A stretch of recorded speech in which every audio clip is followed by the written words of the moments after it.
Yo guys, what is up? Today I come to you yet with another weekly chapter of Gintama, and this chapter 607, the hilarity continues on with the Shinsengumi after the reveal of Yamazaki in chapter 606.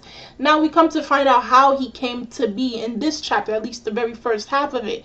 So, when the Shinsengumi went out and left Edo, and they went to go train themselves in order to become better after, the whole Shinsengumi the Shinsengumi farewell arc and everything.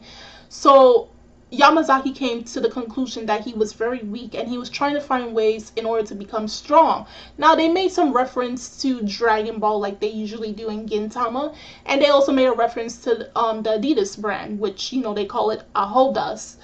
So Yamazaki was trying to train in a way that the reference for the Dragon Ball was the turtle shell back that Kondo-san was wearing. It was the same thing that they used back in Dragon Ball, at least with Goku and Krillin, and they used that to get stronger. Yamazaki tried it out, but it did not work for him. And then he really looked deeper within himself, and he tried to find what was the biggest burden that he had that he needed to let go in order to become a better and stronger person.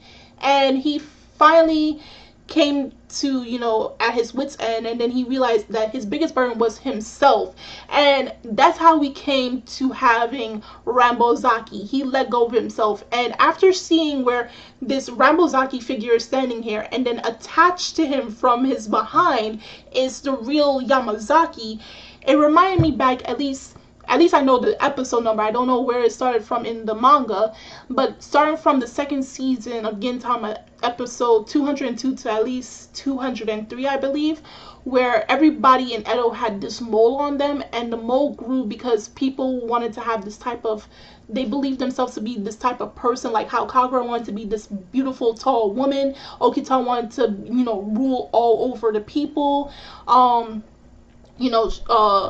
Sada Haru wanted to become a human and all of that type of stuff. So that part reminded me all the way back to when Gintama had that second season, and that was completely hilarious.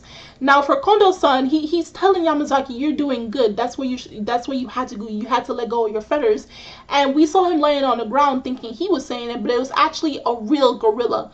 So the human gorilla Kondo-san let go of himself in order to reveal the real gorilla, like a real bona fide gorilla. And then they start going into this whole mess where they're trying to charge into the enemy's territory, and they're making their real selves get tangled up, and Hijikata and Okita decide to say, we're going to try to let these two go, so we're going to try to slash and stab them up. And they're crying, they're floating away, and we're seeing where Gorilla Kondo-san is playing soccer, saying, we have to get this into the goal.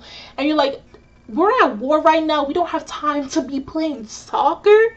And it was just completely messed up, and everybody just pointing at fingers at each other.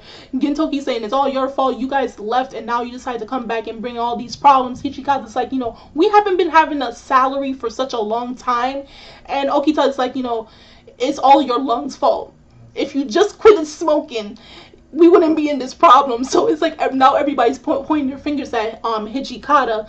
But when it came all boiling down, the quote that they used was, but this city is completely unscathed. Our beloved Edo is still here. So even with all the funny stuff aside, what they are focused on right now is protecting their beloved city, their beloved country, which is Edo. At least Edo, the city.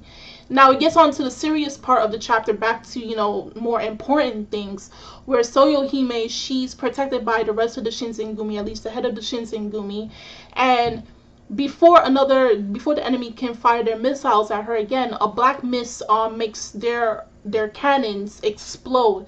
And actually the black mist came from the Oniwabanshu. And they fired up that black mist in order for it not to touch her or anybody else for that matter. And we see where Zenzo is leading them, and it's like, they evacuate everybody from where the area is, so everybody's evacuated somewhere else, and the place is empty for them to start attacking the enemy in the sky and any enemy that's on down below. And Zenzo, even though like their lord is dead, so they said their lord is dead, and the thing was, that really got my attention was when he said, shinobi are always to be in the dark. They always kept in the dark. They're never to be in the light. But because of the death of our Lord, now the light that we have, where we protect our dead comrades and our comrades that are alive, that is the light that we will follow by. And they go in and charge, and then it was like a really epic picture by the end of the chapter where they start scaling down, all the shinobi just start scaling down the building, ready to go into battle. And that's how the chapter ends. So it was like between funny, really hilarious, and it got back to the badass moments with the situation that is happening. So it was a really good chapter overall. It just had me really laughing and me anticipating for what else is to come for Gintama in this final arc that is happening.